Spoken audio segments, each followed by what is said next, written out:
I think one thing that I would want team members to really understand is the mental health that one deals with when they come out. For me, it was anxiety, real high social anxiety. I could look like I'm okay, but in the inside, I'm screaming for help. Now that I'm working with others, when they're coming out, I can relate because I know what they're going through because I'm going through it.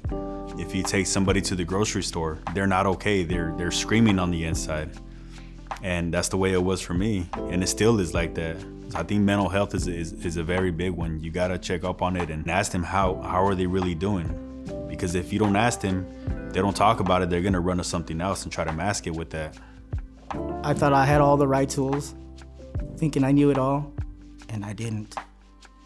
I started dealing with mental health on my own.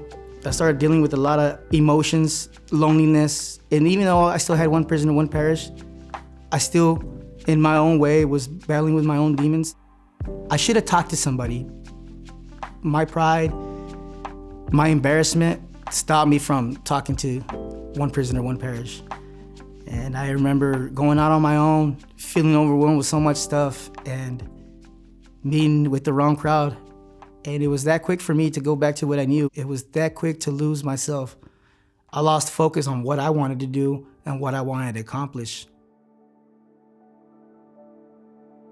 Right now, with Joe Ray preparing to release this time, to us, since we've gotten to really know Joe Ray, Sarah and I, we think that one of the ones that we really are starting to work on actually now is mental health. We want to make sure that any thing that he's doing with his counselor now can be continued on, any medications he's taking. We see that as being, once he's released, one of the top things that needs to happen on an ongoing basis. More important than any of the other things to us is that for him. The mental health module brought up a lot of past relationships for the people who were in the meeting, and it was fascinating to see how many people had some past relationships, either with parents or with other people who were influential in their lives, that made them able to relate to the mental health struggles that were going on, or at least that potentially could be going on with our incarcerated person. When I was about 7 is the first time that I was brought in under duress and placed on a 3-day psychiatric hold.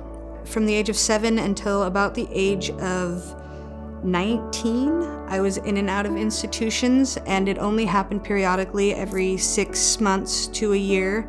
I would have a meltdown where they would give me a different diagnosis every time, bipolar, bipolar 1, schizophrenic, and none of them never really stuck for long, because the next time I'd come in, I'd be showing different symptoms. Pretty much any mental health medication you could name, I've tried it. In my mid-20s, after I had cleaned up off of the drug addiction that I had been using to self-medicate, they finally gave me the most basic diagnosis of post-traumatic stress disorder. That has been the diagnosis that has stuck the rest of my adult life, and from there, I have found the right medication and rehabilitated without an incident for 6 years.